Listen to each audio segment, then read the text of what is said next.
Bismillahirrahmanirrahim. Assalamualaikum warahmatullahi wabarakatuh. Innalhamdulillah, wassalatu wassalamu ala rasulillah wa ala alihi wa ashabihi wa mawala. Amma ba'd. Alhamdulillah, malam hari ini kita ditakdirkan oleh Allah Subhanahu wa taala bisa hadir di Masjid At-Taqwa dalam rangka kita melaksanakan iktikaf yang mudah-mudahan ini adalah bagian dari upaya kita untuk mengikuti proses salat, khususnya di 10 malam terakhir, agar kita bisa paling tidak memiliki satu upaya agar pada malam-malam terakhir di bulan Ramadan ini, apabila Allah turunkan Lailatul Qadarnya, kita bisa termasuk orang-orang yang layak menurut Allah untuk menerima Lailatul Qadar tersebut.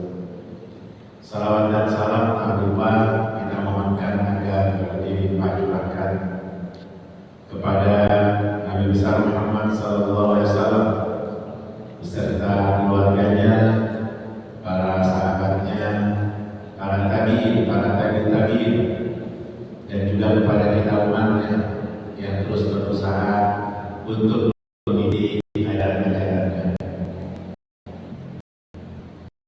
Hadirin hadirat yang dimuliakan Allah Subhanahu wa taala, seperti yang tadi sudah disampaikan oleh pembawa acara bahwa malam hari ini saya mendapatkan amanah untuk menyampaikan materi, yaitu dengan judul membangun masyarakat baru di Madinah Al-Munawwarah.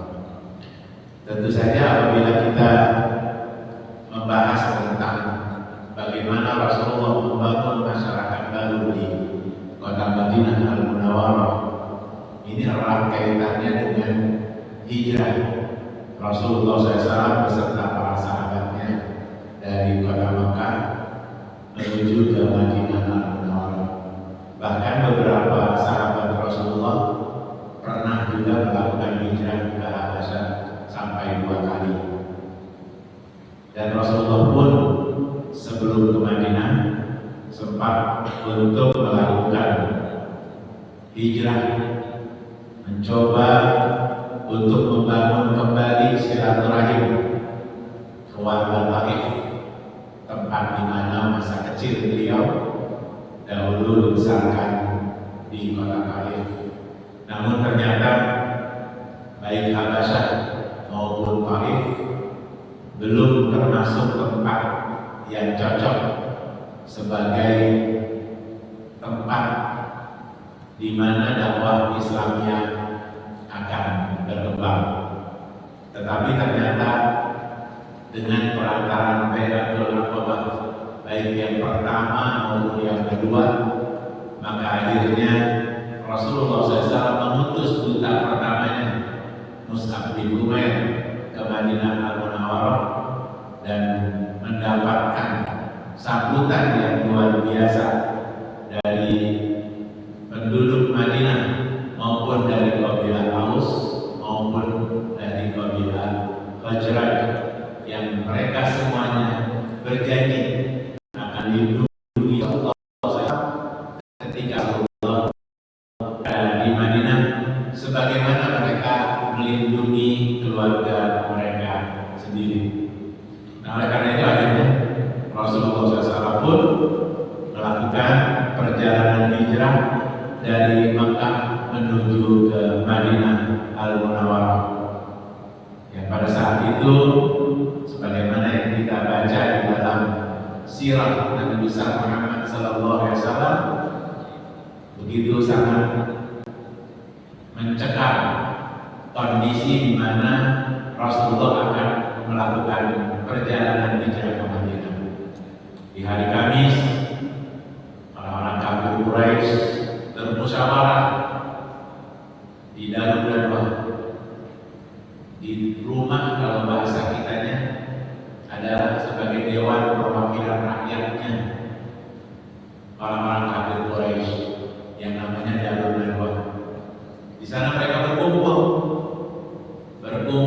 untuk mencari cara menghentikan dakwah Rasulullah SAW. Sampai akhirnya mereka menerima satu pendapat yang disampaikan oleh seorang utusan dari Najd. Najd ini adalah sebuah daerah kalau di Arab Saudi di bagian timur. Ya, kalau sekarang bisa dikenal dengan dekat-dekat Riyadh, daerah Najd. Nah, Syekh dari Najd ini punya ide yang memang boleh dikatakan tidak sama dengan ide-ide dari kabilah-kabilah yang lain. Kalau kabilah yang lain memberikan pendapatnya asal saja. Mereka bilang sudah Nabi Muhammadnya dibunuh saja, sudah Nabi Muhammadnya dipenjara saja, sudah Nabi Muhammadnya diasingkan saja. Tetapi ketika ditanya bagaimana caranya, yang memberi usul gak ada yang berani untuk eksekusi. Ya, sudah asal ngomong begitu. Tapi ketika ditanya terus caranya gimana, nggak ada yang bisa menjawab. Karena ada satu budaya di kabilah Arab itu adalah unsur akhaka dzaliman atau mazluman. Tolonglah saudara kamu, baik dia berbuat zalim ataupun dia terzalimi. Jadi kalau ada salah satu dari anggota satu kabilah dizalimi oleh kabilah lain, maka dengan demikian kabilah tersebut akan menuntut balas tanpa melihat apakah anggota kabilahnya benar atau salah. Pokoknya kalau dari kabilah saya harus dibela. Jadi seperti itu. Jadi tidak ada yang berani untuk membunuh Nabi Muhammad. Begitu pun memenjarakannya ataupun mengasingkannya. Sehingga akhirnya mereka menerima pendapat putusan dari Najd tadi, karena putusan dari Najd ini mengatakan bahwa kumpulkan dari setiap kabilah para pemuda-pemuda yang memang memiliki kemampuan untuk melakukan serangan terhadap Nabi Muhammad secara bersama-sama di waktu yang mereka tentukan. Yaitu karena ini adalah musyawarahnya di hari Kamis, mereka menentukannya nanti malam Jumat. Malam Jumat, ya kata utusan dari Najd ini, rumah Nabi Muhammad itu dikepung oleh para pemuda yang memang diambil perwakilan dari setiap kabilah. Ini ya, strategi mereka seperti itu. Dan nanti pada tengah malam bersama-sama para pemuda tersebut masuk ke rumah Rasulullah dan setelah itu langsung membunuh bersama-sama. Ya, dengan pemikiran kalau dibunuh bersama-sama berarti semua kabilah yang ada di Jazirah Arab bertanggung jawab atas terbunuhnya Nabi Muhammad SAW. Sehingga kabilah Bani Abdul Muthalib tidak bisa menuntut balas. Masa mau memerangi semua kabilah yang ada di Jazirah Arab? Maka mereka menganggap bahwa ini adalah ide yang sangat brilian, maka mereka terima. Ya, akhirnya disepakati. Ya, selesai musyawarah ya, di Darun Nadwah. Mereka semuanya bubar, tapi mereka tidak tahu kalau di zaman itu sudah ada. Kalau sekarang ada tuh ya, ketika ada acara di mana-mana tuh ada live gitu ya. Kita bisa langsung kayak sekarang tuh ada sidang sengketa pemilu live gitu. Kita lihat dari rumah kita masing-masing di televisi kita. Nah, orang kafir Quraisy nggak ada yang tahu tuh kalau ternyata Nabi Muhammad beserta malaikat Jibril di rumahnya itu secara live melihat apa yang terjadi di Darun Nadwah. Jadi semua strateginya istilahnya sudah dikantongin lah oleh Nabi Muhammad melalui ya malaikat Jibril. Jadi mereka nggak tahu malaikat Jibril menaruh kamera di sana. Ya. Makanya setelah mereka bubar, Nabi Muhammad pun akhirnya siang-siang keluar dari rumahnya. Karena waktu itu musim panas, maka dia pun dengan menutup ya, wajahnya. Jadi yang kelihatan hanya matanya saja. Dia berjalan ke rumah Abu Bakar Siddiq radhiyallahu anhu. Dan setelah sampai di rumah Abu Bakar Siddiq dengan membawa informasi yang didapat dari Darul Nadwa tadi, langsung Nabi Muhammad bertanya kepada Abu Bakar, "Wahai Abu Bakar, ada siapa saja di rumah kamu?" Kata Abu Bakar, "Tidak ada orang lain kecuali anggota keluarganya." Oke, kalau gitu, kalau bahasa kita, ya udah kita lanjutkan sekarang strategi kita. Ya bagaimana kita bisa keluar ya dari rencana orang-orang kafir Quraisy yang akan membunuh Nabi Muhammad. Lalu didiskusikan, dan di situ juga ada anak Abu Bakar Siddiq radhiyallahu anhu yang nantinya akan semuanya berperan untuk hijrahnya Rasulullah SAW. Maka akhirnya selesai ya apa yang kita harus siap dari musyawarah atau diskusi tersebut. Maka akhirnya Rasulullah SAW kembali ke rumahnya ya, karena memang Rasulullah SAW sudah menjadi saudara walaupun sebenarnya sepupuan dengan Ali bin Abi Thalib. Akan tetapi Rasulullah SAW ya menugaskan Ali bin Abi Thalib yang memang hidup bersama Rasulullah SAW itu untuk nanti malam tidur di tempat tidurnya. Dan nanti setelah Nabi Muhammad hijrah ke Madinah, semua titipan barang berharga yang ada di rumah Nabi Muhammad tolong dikembalikan kepada pemiliknya. Jadi perlu diketahui Nabi Muhammad karena mendapatkan julukan Al-Amin itu kayak tentang penitipan barang berharga di rumahnya. Jadi banyak sekali barang-barang milik orang lain yang ada di rumah Rasulullah SAW. Nah, maka singkat cerita, tibalah waktu tengah malam. Nabi Muhammad keluar dari rumahnya, ya, sambil ambil pasir diambil, lalu sambil turun ayat dari surat Yasin, wa ja'alna min baini aydihim sadda wa min khalfihim sadda fa'aghshaynahum fahum la yubsirun. Terus ya, semua dikasih itu jatah yang dikit-dikit di atas kepalanya pasir. Nggak ada yang melihat, ya, mereka nggak ada yang merasa. Mereka menganggap Nabi Muhammad ada di dalam. Maka pada saat waktu yang sudah ditentukan, Nabi Muhammad sudah pergi ke rumah Abu Bakar Siddiq, dan rumah Abu Bakar Siddiq pergi menuju Jabal Tur. Dalam salah satu riwayat dikatakan jalannya jinjit. Nanti jinjit ya, kalau bahasa kita itu bahasa Indonesia jinjit. Nah, kenapa jinjit? Karena jinjit itu adalah supaya pasir itu tidak memberi jejak ya tentang Rasulullah dan Abu Bakar. Jadi jejaknya supaya tidak terlihat kaki manusia. Karena kalau nampak seperti biasa, maka akan terlihat kemana Rasulullah beserta Abu Bakar Siddiq pergi. Tapi dengan jinjit maka itu tidak nampak kalau itu adalah tapak kaki manusia. Tidak sampai di situ strategi untuk menghapus jejak. Maka ditugaskan pula Amir bin Fuhairah untuk menggembala kambing, ya, sehingga nantinya bekas dari jejak Rasulullah dan Abu Bakar pun hilang dengan dilewati oleh segerombolan kambing seperti itu. Luar biasa, strateginya luar biasa, ya, manusiawi akan tetapi detail, ya, detail dan tidak ya, menggunakan wahyu atau menggunakan mukjizat. Kalau menggunakan mukjizat sebenarnya gampang aja, langsung aja pindah ke Madinah gitu ya, pakai buruk kayak Isra dan Mi'raj gitu ya.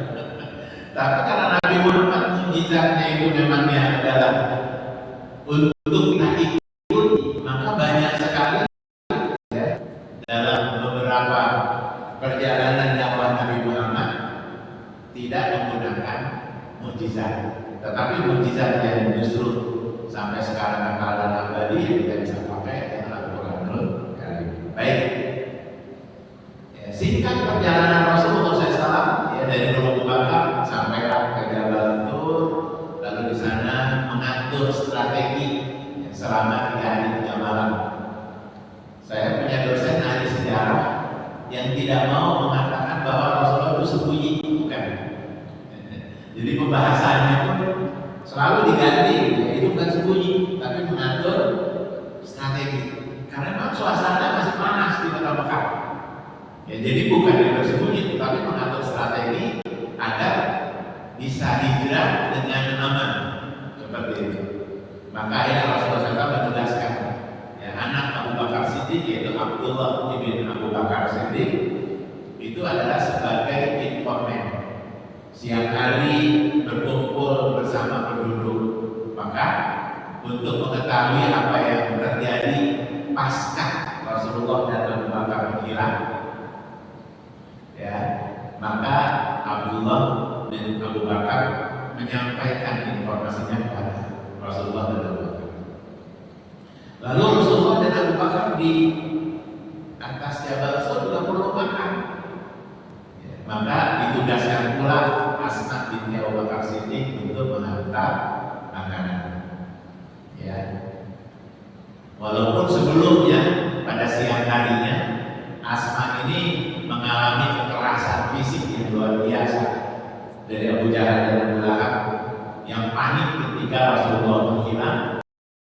Bahkan maka yang hadir diinterogasi anak-anak Abu Bakar yang ada di rumah saat itu adalah Asma dengan Aisyah.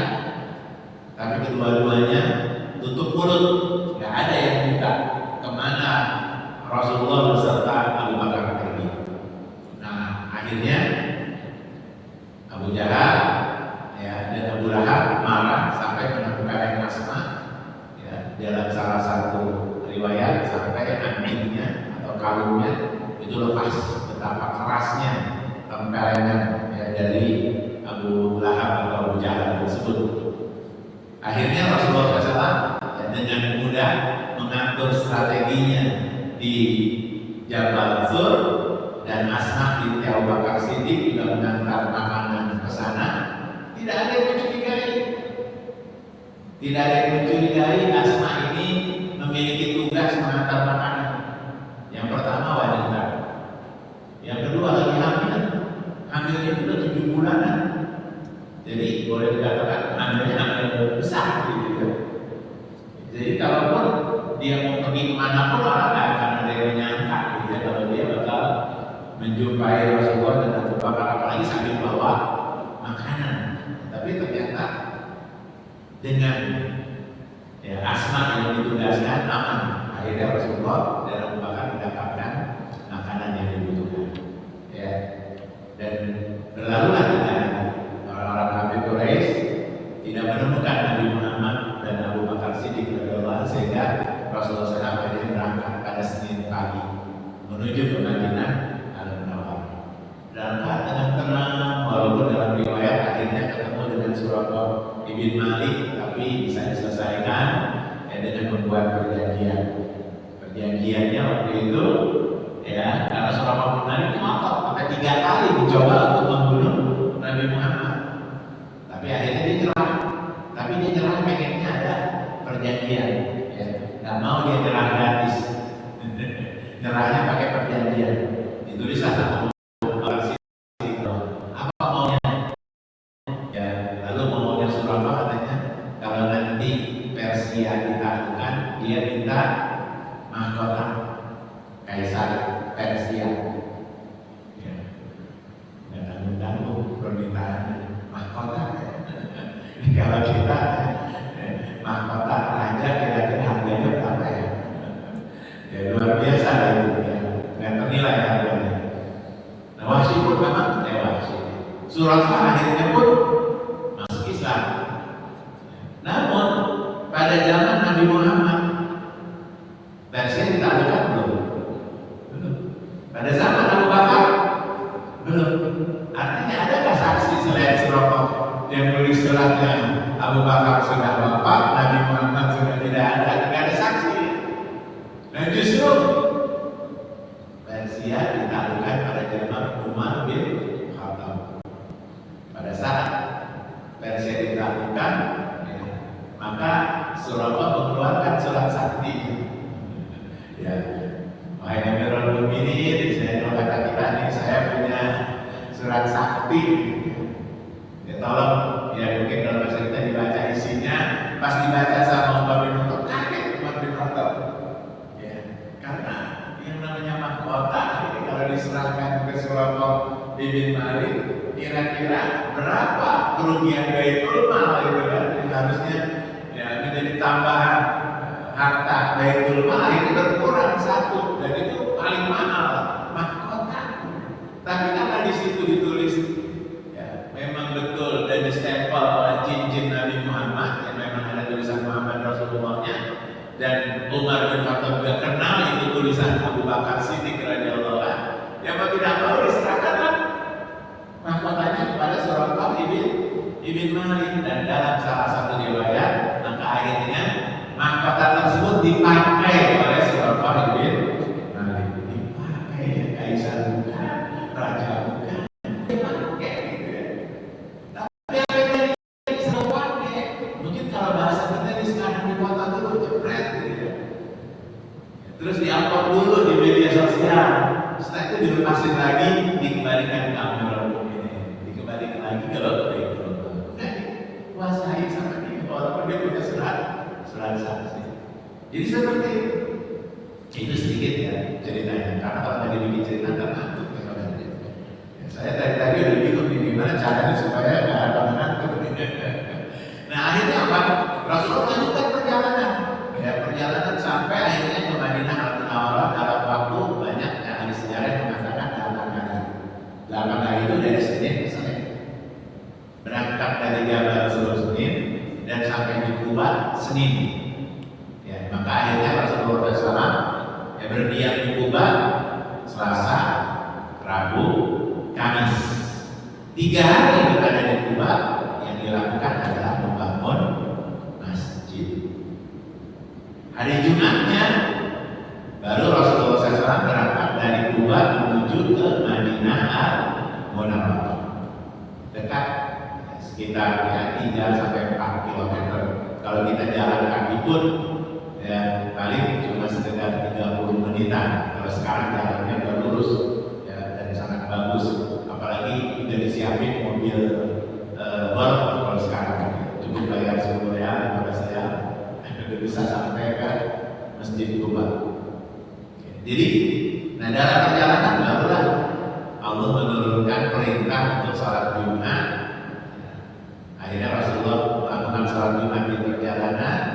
Lalu setelah itu melanjutkan lagi perjalanan sampai di Madinah Al-Munawwarah, disambut ya oleh banyak sahabat-sahabat yang memang sudah merindukan kedatangan Rasulullah SAW. Makanya kita akhirnya kenal ada namanya Tola al-Badru alaina min saniyatil wada. Itu kalau jamaah haji atau jamaah umroh selalu saya tanya, apa arti min saniyatil wada? Nggak ada yang tahu apa saniyatil wada. Itu dicari di kamus, ketemunya apa? Itu nama tempat. Saniyatil wada itu nama tempat. Makanya telah terbit kepada kami bulan purnama. Dari mana datangnya? Min saniyatil wada, dari arah Saniyatil Wada. Jadi Rasulullah datang dari arah Saniyatil Wada. Maka akhirnya mereka menyambut dengan sukacita kedatangan Nabi Muhammad SAW. Semua ingin menjadi tuan rumah, karena Rasulullah kan belum punya rumah ketika sampai di Madinah. Semua ingin agar Rasulullah singgah di rumahnya, sehingga itu kota Al-Quswa yang dipakai oleh Rasulullah ditarik talinya ke sana kemari, ditarik sama para sahabat Ansar agar mau ya, ontaknya itu berhenti di rumahnya. Tapi apa kata Rasulullah? Fa'inna ma'murah. Biarkan ontak jalan semaunya sendiri karena dia diperintah. Nanti di mana dia berhenti itu ada perintah. Maka ada berhentilah ontak tersebut ya. Rumah Abu Ayyub Al-Ansari.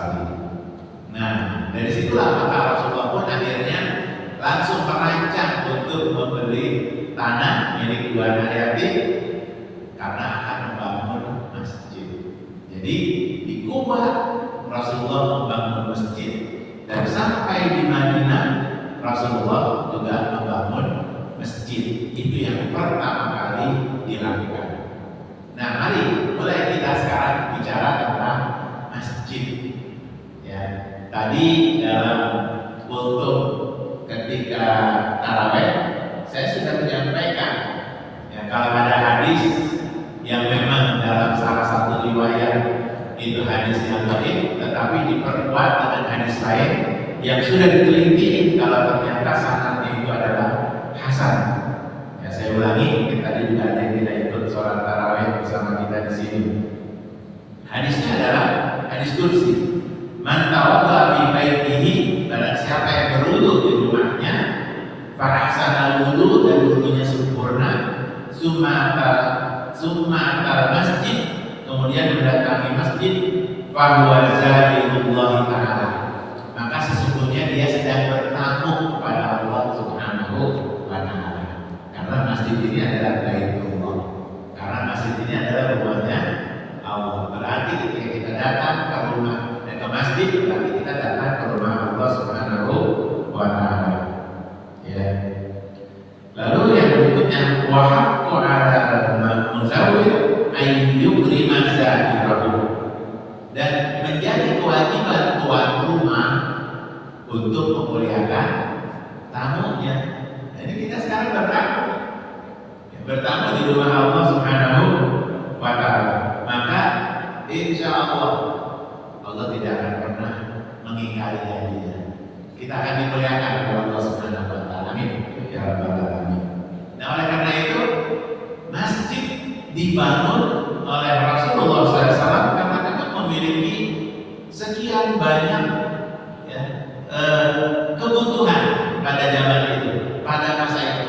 Sekian banyak kebutuhan Rasulullah SAW yang bisa diselesaikan dengan masjid tersebut sebagai landasan atau sebagai tempat untuk membentuk sebuah negara yang Islami, dan juga untuk mengatur serta, ya, menjadikan umat Islam ini memiliki tatanan, aturan bermasyarakat. Maka Rasulullah SAW membutuhkan tempat, yaitu masjid. Nah, oleh karena itu, ya, masjid yang dibangun oleh Rasulullah SAW pada saat itu adalah bukan hanya tempat sholat, tapi juga menjadi tempat berkumpulnya para sahabat-sahabat Rasulullah, ya, dalam melakukan berbagai macam aktivitas. Jadi seluruh aktivitas itu dilakukan di masjid. Jadi kalau dalam hadis tentang Idul Fitri itu bahkan jariah, anak-anak kecil perempuan itu mereka bermain, ya, menari, ya, bernyanyi, bukan dalam arti bernyanyi mungkin bahasanya kalau sekarang lebih bahasanya bernasyid gitu, ya, itu di masjid. Bahkan Aisyah ini melarang, kata Rasulullah, ini hari ini, tapi di luar itu tidak diperbolehkan. Maka dari itu kalau kita bicara tentang masjid, maka hampir seluruh aktivitas itu bisa dilakukan di masjid, kecuali yang terkait dengan bisnis, terkait dengan jual beli, terkait dengan mencari atau mengumumkan barang hilang, atau juga, ya, apabila memiliki kebutuhan pribadi tetapi diumumkan di masjid. Maka apabila ada yang melakukan seperti itu, kita boleh mengatakan la barakata fiha, tidak ada keberkahan baginya. Kalau mengumumkan barang hilang di masjid, melakukan jual beli di masjid, atau mengundang orang ke rumahnya di masjid. Ini juga hati-hati, ya, kalau ada undangan walimah, ya, jangan dibacain di masjid. Itu nggak boleh. Karena saya pernah datang ke salah satu masjid, undang nikahan juga di masjid. Nah, itu tidak benar, gitu, ya. Wa anna masajida lillah fala tad'u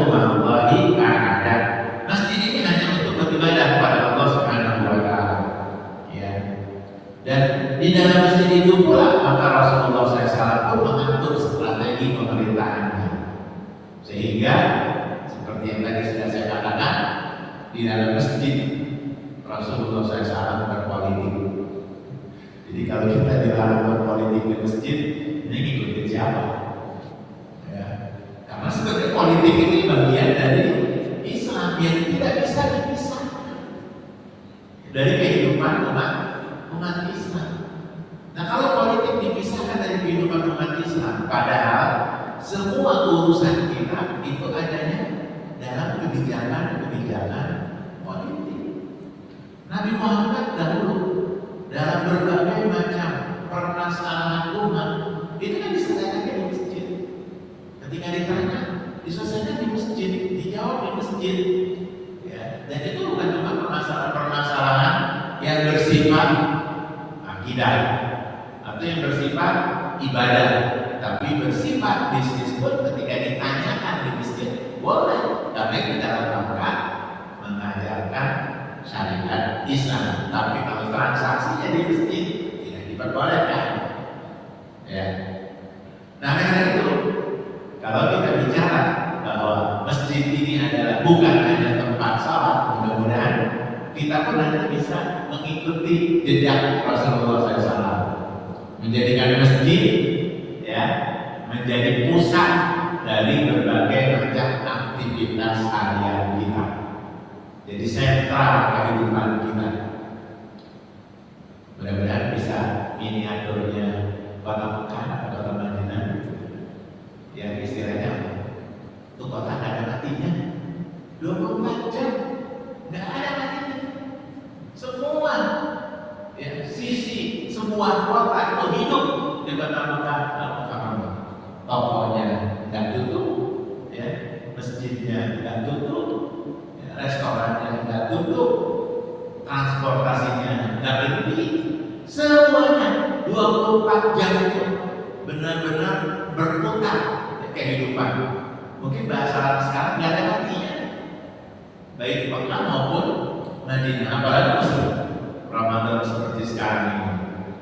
Itu adalah hal yang karena seluruh aktivitas itu disiapkan sarana dan prasarananya di sekitar masjid. Tumbuh kebutuhan orang-orang yang memakmurkan masjid, akhirnya dibuatlah apa yang dibutuhkan orang-orang yang memakmurkan masjid di sekitar masjid. Indah sekali. Ya, mudah-mudahan kita nanti bisa melakukan hal yang walaupun ya mulai sedikit-sedikit sehingga bisa menjadi salah satu ya contoh dari masjid yang makmur, ya, masjid yang benar-benar takmirnya jalan. Jangan cuma masjid ini ya kita sebagai pengurus atau sebagai orang-orang yang diamanati untuk mengelola rumah Allah ini cuma sebagai juru kunci, cuma sebagai tukang bersih-bersih, ya, cuma sebagai tukang bangunan, bukan.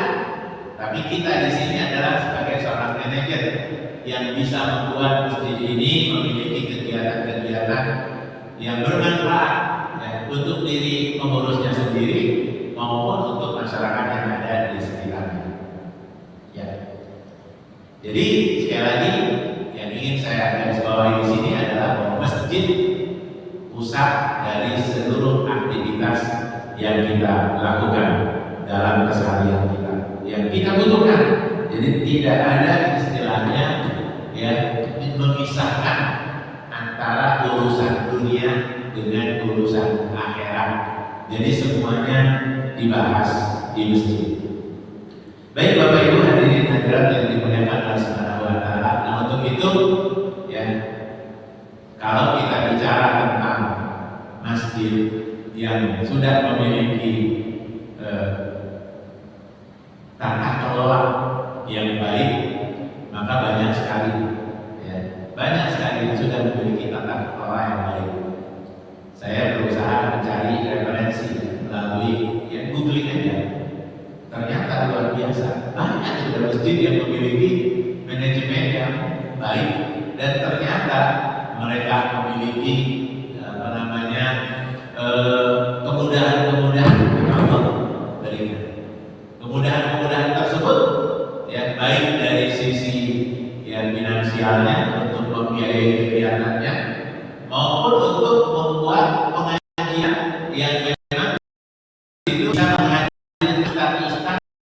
yang boleh dikatakan mengkaji sesuatu secara kontinu. Jadi jangan cuma sekedar pengajian yang tabrak lari. Habis sekali ngajar terus udah nggak balik-balik lagi. Boleh sesekali, tetapi harus ada ya memfollow up dari apa yang disampaikan oleh ustadz yang tadi. Misalnya kita panggil ustadz terkenal gitu ya, boleh silakan.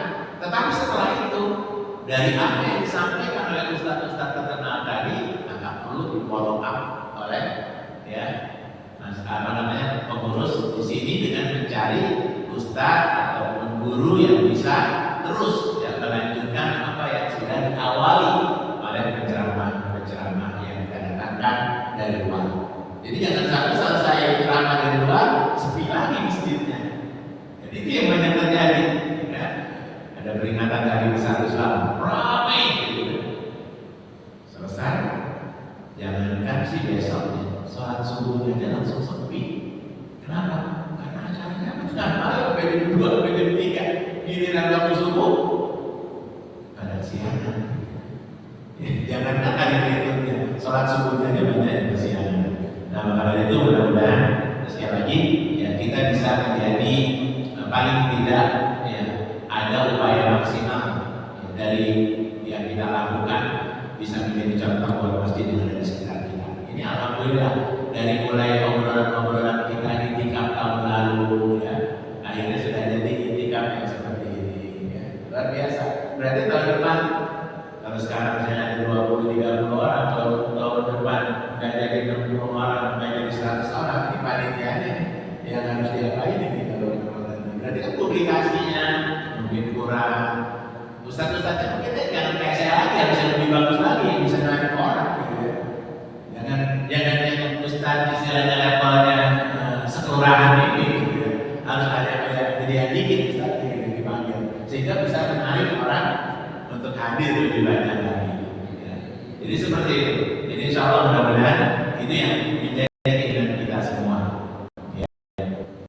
Ini yang masjid. Lalu yang kedua, ya, yang jika dilakukan oleh Rasulullah SAW ketika membangun masyarakat Madinah adalah mempersaudarakan antara muhajirin dan ansar. Sedikit saya review bahwa mempersaudarakan ini pernah dilakukan oleh Rasulullah juga di Madinah. Di Mekah, sebagaimana Rasulullah sudah mempersaudarakan dirinya dengan Ali bin Abi Thalib, ya, begitu pula Abu Bakar Siddiq dan Utsman bin Affan itu memang sudah dilakukan di Makkah Al-Mukarramah. Nah, tapi yang akan kami bahas adalah mempersaudarakan antara muhajirin dan ansar yang sudah hijrah ke Madinah Al-Munawwarah. Nah, mengapa ada satu konsep ya, dalam membangun masyarakat baru Madinah ini dengan mempersaudarakan. Ini kalau kita bicara ya tentang individualisme seperti yang ada di masyarakat kita saat ini, mana ada orang yang mau dipersaudarakan? Apalagi persaudaraannya ini memang bukan persaudaraan setara, tapi persaudaraannya ini adalah orang kaya dipersaudarakan dengan orang yang sangat miskin. Kenapa miskin? Ya karena mereka hijrah dari Mekah ke Madinah tidak bawa apa-apa, cuma bawa diri. Jadi ketika sampai di Madinah, maka mereka adalah orang-orang yang fakir, orang-orang yang miskin. Rasulullah memilih orang-orang Madinah yang kaya-kaya. Maka dipersaudarakan dengan para muhajirin yang baru datang dari Mekah Al-Mukarramah. Makanya para ulama mengatakan bahwa mempersaudarakan antara muhajirin dan ansar ini adalah menjadi salah satu landasan untuk terciptanya sebuah masyarakat yang kuat di kota ini. Karena di situ ada orang kaya yang bisa mengkafir orang miskin yang baru saja datang dari Makkah Al-Mukarramah. Ini kalau tidak karena keimanan yang kuat, mana ada yang mau? Ya karena ketika mereka dipersaudarakan, ya mereka tentu saja harus rela berbagi dari kekayaan yang mereka miliki. Ya, maka pertama, ya Rasulullah SAW, ya itu inginnya agar para orang-orang Mekah ini ketika sampai di Madinah, mereka bisa mendapatkan pekerjaan. Tetapi permasalahannya, orang Mekah itu profesinya apa? Ada yang tahu? Profesi orang apa? Pedagang. Profesi orang Madinah? Petani. Nyambung nggak? Kalau pedagang disuruh bekerja di ladang, itu kira-kira gimana? Jadi orang-orang kaya itu profesinya adalah pedagang. Nah, orang-orang Madinah ini ahlinya bertani. Maka kata Rasulullah, dengan dipersaudarakan tadi paling tidak bisa diajarkan bagaimana cara bertani, cara bercocok tanam. Dan nanti kalau misalnya sudah panen, bisa dibagi dua hasil panennya antara si pemilik lahan dengan yang bekerja. Ya, musyawarah kalau dalam bahasa ekonomi syariah sekarang. Ya, tetapi yang terjadi, ya, memang karena orang Mekah bukan ahlinya, maka ketika diminta untuk melakukan hal yang seperti itu, ya agak sulit. Walaupun mereka mengatakan kepada Rasulullah SAW, ya Rasulullah, kalau begitu mendingan sudahlah bagi dua aja apa yang menjadi milik kami ini, sebagian buat kami, sebagian buat orang-orang muhajirin. Ya, tetapi kata Rasulullah, bukan, jangan. Karena kalau dibagi dua, nggak akan diapa-apain sama orang Mekah. Karena dia nggak bisa bertani. Sayang, nanti malah jadi lahan mati gitu ya. Makanya kata Rasulullah, lebih baik saya kerjakan saja. Kalau nanti ada hasilnya baru dibagi dua. Nah, ini adalah salah satu cara di mana ya akhirnya yang kuat benar-benar bisa menolong yang lemah. Dan sepertinya sampai sekarang konsep ini belum banyak ada ya pemimpin yang menggunakan cara seperti ini, kecuali salah seorang pemimpin yang pernah memimpin di salah satu provinsi. Tapi sayangnya belum bisa memimpinnya. Yang contoh seperti itu udah ada di kerjaan, tapi kadang-kadang orang nggak suka ya dengan pemimpin yang seperti itu. Tapi sebenarnya dia sudah ngikutin Rasulullah SAW, walaupun nggak ditulis dalam bahasa mempersaudarakan antara yang kaya dengan yang miskin, bukan. Tetapi dia bagaimana membuat anggaran yang ada yang bisa dipakai, yang akhirnya ya orang-orang yang dulunya kurang gizi sudah dikasih makan duluan. Bukan berarti yang sekarang kembar-kembar mau kasih makan itu adalah idenya, tapi udah ada yang dulunya, udah ada yang duluan. Kalau bahasa hadis Rasulullah, sabar kok kamu kasar, udah lebih dulu aku kasar dan yang minta. Jadi kamu ketinggalan. Kalau orang sekarang kan nggak tahu malu, mau ketinggalan mau enggak, ya tetap ada yang mengklaim. Baik, nah ini kalau lama-lama bisa bayar harus jalannya ya, makanya balik-balik dari laptop orangnya. Baik ya. Dan salah satu contoh yang paling konkret ya, bagaimana orang-orang Ansor menyambut dengan sukacita persaudaraan ini adalah apa yang terjadi pada Abdurrahman ibn Auf ya, dengan saudaranya. Ya, di mana pada saat itu Abdurrahman bin Auf ya, melakukan satu persaudaraan yang dilakukan oleh Rasulullah SAW. Ya, Abdurrahman bin Auf ini ya ketika sampai di Madinah Al-Munawwarah ya dipersaudarakan oleh Rasulullah SAW ya dengan seorang Ansar. Nah ini dia ya di mana pada saat itu Abdurrahman bin Auf dipersaudarakan dengan Sa'id bin Abi. Sa'id bin Abi ini adalah orang yang paling kaya di Madinah Al-Munawwarah. Lahannya luas, istilahnya kalau bahasa kita, uangnya juga banyak, istrinya 4, ya. Pokoknya semua lambang kesuksesan ada pada Sa'id bin Abi. Lalu ketika dipersaudarakan dengan Abdurrahman bin Auf, apa kata Sa'id bin Abi? Dia mengatakan, ya, wahai Sa'ad, saya ini adalah orang yang paling kaya di Madinah. Kalau memang kamu mau, kita bisa berbagi kekayaan, separuh buat saya, separuh buat kamu. Ada nggak orang yang sekarang gitu ya? Ini kalau ada yang kayak gitu kita cari, ada di mana ya orang yang pesta di luar ini ya. Dan yang alhamdulillahnya pun dapatnya orang seperti Abdurrahman bin Auf. Kalau dapatnya orang yang kayak kita, mau dibagi dua kayak gitu, kira-kira gimana? Ya, ini kalau Luqman yang ditawarin, kira-kira gimana? Dibagi dua, itu harganya dibagi dua. Lalu yang berikutnya, saat Nabi bilang lagi ke Abdurrahman bin Auf, saya punya istri 4. Dari yang 4 mana yang kamu suka?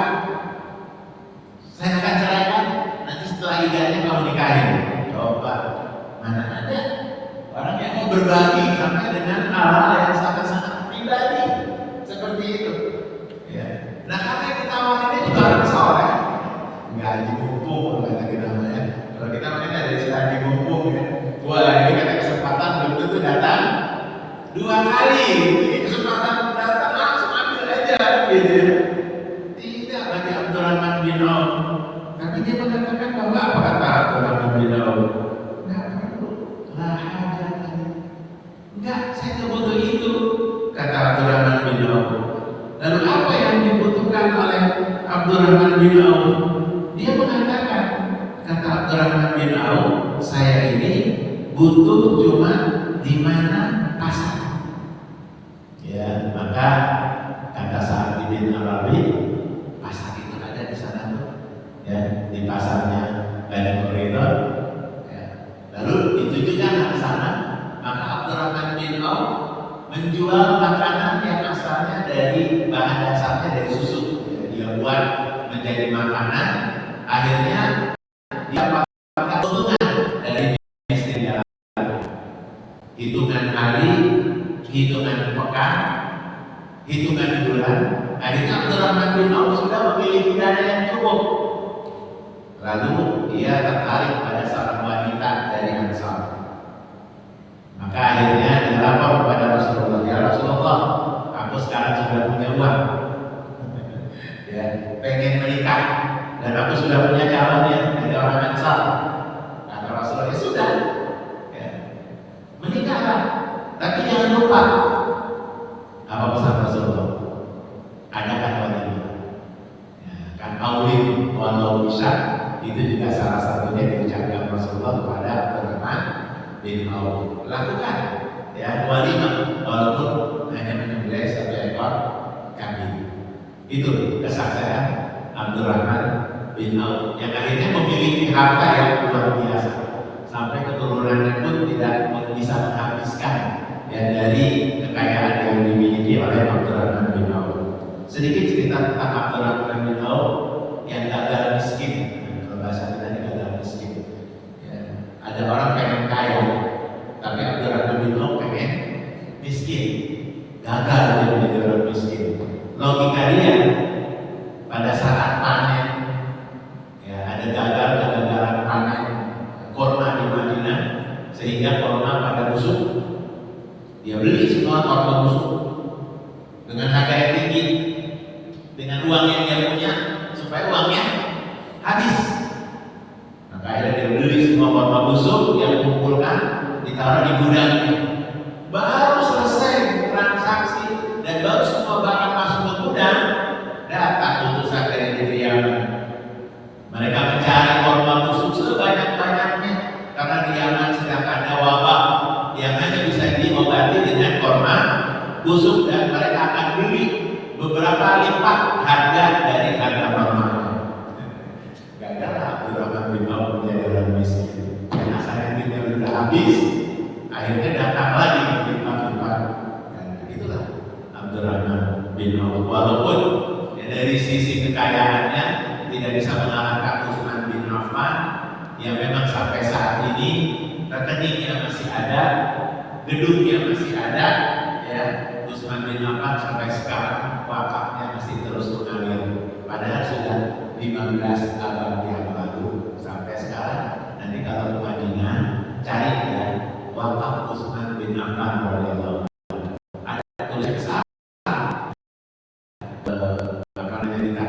lewat pasti bisa membaca gede tulisannya. Dan sampai saat ini dikelola dengan baik. Ya, jadi walaupun dulu yang lama sudah digusur karena perluasan Masjid Nabawi, tapi karena duitnya masuk ke rekening Usman bin Affan lagi, maka akhirnya dibangun lagi, maka sampai sekarang masih ada. Ya, kalau kita setelah meninggal masih ada yang ditinggalin. Ya, akhirnya mikir lagi, mana mikir, saya tadi saya separuh ambil bisa. Karena yang tadi separuh diambil bisa kita bangun. Tapi karena nggak diambil saya separuh tadi, jadi nggak bisa ya untuk meninggal setelah kita meninggal. Baik ya, nah itu ya. Jadi persaudaraan antara Muhajirin dan Ansar ini adalah satu konsep yang memang agak apa ya, kalau bahasa kita itu tidak pernah terpikirkan oleh pemimpin manapun untuk mempercepat sebuah negara yang baru tumbuh, yang baru saja diproklamasikan pada masa kitanya, tetapi langsung bisa sakal gitu ya, segala sesuatunya benar-benar bisa kuat. Nah maka dari itu dengan adanya mempersaudarakan antara Muhajirin dan Ansar ini, dampaknya sangat luar biasa. Ya, karena nanti kalau kita bicara adanya perjanjian antara Yahudi dengan Nabi Muhammad SAW, dengan poin-poinnya ada 12 poin perjanjiannya. Ketika mereka berupaya untuk menggoyang kondisi kesatuan umat Islam yang ada di Madinah, tidak bisa berhasil.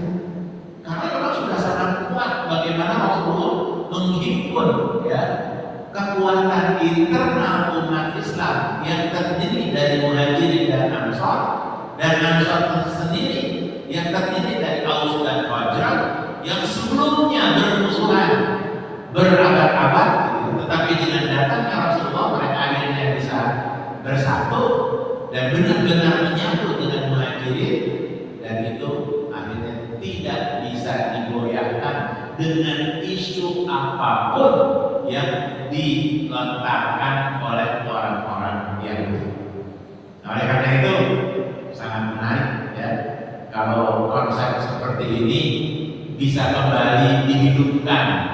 Jadi salah satu misalnya apakah itu komunitas, apakah itu organisasi, apakah itu ya sebuah kota, kabupaten, provinsi dan seterusnya sampai negara, tentu ini akan sangat-sangat menarik ya apabila memang ini bisa dilakukan ya sebagaimana yang pernah dicontohkan oleh Rasulullah SAW. Nah mudah-mudahan ya, 2 poin ini yang saya sampaikan ya, bisa kita amalkan ya, karena kita kemarin kan juga sudah disampaikan bagaimana Kiai Haji Ahmad Dahlan ketika mengajarkan sesuatu kan belum mau pindah ya, kecuali kalau sudah diamalkan. Ini kalau mau ngikutin itu berarti nanti habis subuh saya harus ngulangi lagi, kan belum dikerjain. Jadi pengajian dari Ahad ngulangi lagi gitu, kan belum dikerjain. Nanti setelah Ramadan ya. Tapi saya yakin kita semua dengan hadirnya kita di sini untuk iktikaf, insya Allah termasuk hamba-hamba Allah yang memang sudah sangat paham ya tentang bagaimana fungsi masjid yang tadi sudah dibahas. Begitu pula bagaimana kita berupaya untuk menganggap bahwa saudara kita yang seiman itu adalah lebih kuat daripada saudara kita yang sedang ketika tidak seiman. Dan sedikit cerita tentang saudara seiman dengan yang bukan seiman. Kalau saudara seiman, sebagaimana peperangan yang pertama kali terjadi yaitu perang Badar. Di perang Badar itu ada pemandangan yang unik, gitu ya. Karena apa? Rasulullah beserta para sahabatnya itu terdiri dari Muhajirin dan Ansar. Dan orang-orang Muhajirin yang ada bersama Rasulullah SAW itu ketika di perang Badar, yang di depannya sebagai musuh itu ada yang saudaranya, ada ada yang anaknya, ada yang menantunya, itu ada di pihak musuh. Maka dari itu ketika Abu Bakar Siddiq radhiyallahu anhu mendengar cerita anaknya yang pada saat itu masih di kubu kaum Quraisy yang namanya Abdurrahman bin Abu Bakar. Jadi pada saat perang Badar belum masuk Islam. Jadi Rasulullahnya ada di kubu Rasulullah, anaknya ada di kubu Abu Jahal. Itu coba kata anaknya, ini Abdurrahman cerita setelah dia masuk Islam. Pada saat perang Badar katanya, saya itu selalu menghindar kalau sudah terlihat Badar. Jadi dia sebenarnya menghindar gitu ya. Kalau sudah itu bapaknya dia langsung pergi. Tapi apa kata Abu Bakar? Seandainya aku pada saat itu ketemu kamu, saya akan kita saya bunuh kamu. Orang tua dengan anak. Tapi kalau sudah beda akidah, beda iman, tegas. Walaupun Rasulullah tidak mengangkat pedang di perang Badar, tapi menantu Rasulullah ada di kubu Quraisy. Yang akhirnya apa? Menantunya sampai ke tertawan, di tawanan perang Badar. Dan pada saat itu, alhamdulillah ya kalau bahasa kita ya, Rasulullah memutuskan menerima tebusan. Coba kalau tidak menerima tebusan, anaknya Rasulullah jadi janda, kata kita ya. Karena semuanya kan berarti akan dibunuh gitu. Tetapi pada saat itu pendapat Umar bin Khattab ditolak oleh Rasulullah. Rasulullah menerima pendapat Abu Bakar Siddiq untuk menerima tebusan. Maka akhirnya beberapa tawanan perang Badar dibebaskan apabila ada tebusan. Atau bagi yang memang pandai membaca tulis, bisa juga dengan mengajarkan baca tulis. Tetapi ada satu yang membuat Rasulullah sedih gitu. Ketika tebusan itu diterima oleh Rasulullah SAW, ternyata itu adalah kalungnya Khadijah gitu.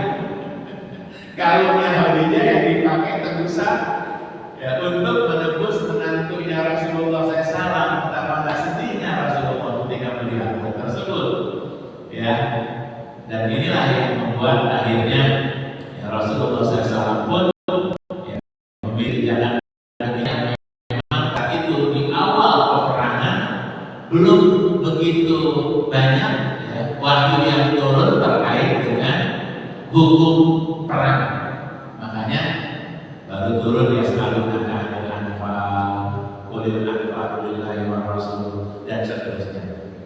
Intinya saya ingin menggarisbawahi bahwa persaudaraan darah apabila sudah berbeda akidah, maka sudah tidak lagi memiliki arti karena tidak ada hak waris. Ya, kalau dalam peperangan boleh dibunuh kan seperti itu. Ya, apabila dia berada di pihak musuh.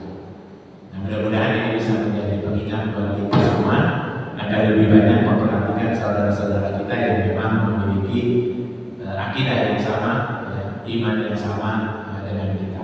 Saya kira cukup untuk kajian pada kesempatan malam hari ini. Ya, insya Allah besok yang dua lagi terkait dengan apa ya? Tadi 4 sudah saya sebut, ingat ya? Apa yang dua lagi? Ya, perjanjian dengan orang Yahudi, dan yang ketiga yang keempat adalah membangun pasar. Nah, itu menarik semuanya ya. Dua-duanya sangat menarik. Ya, mudah-mudahan kita masih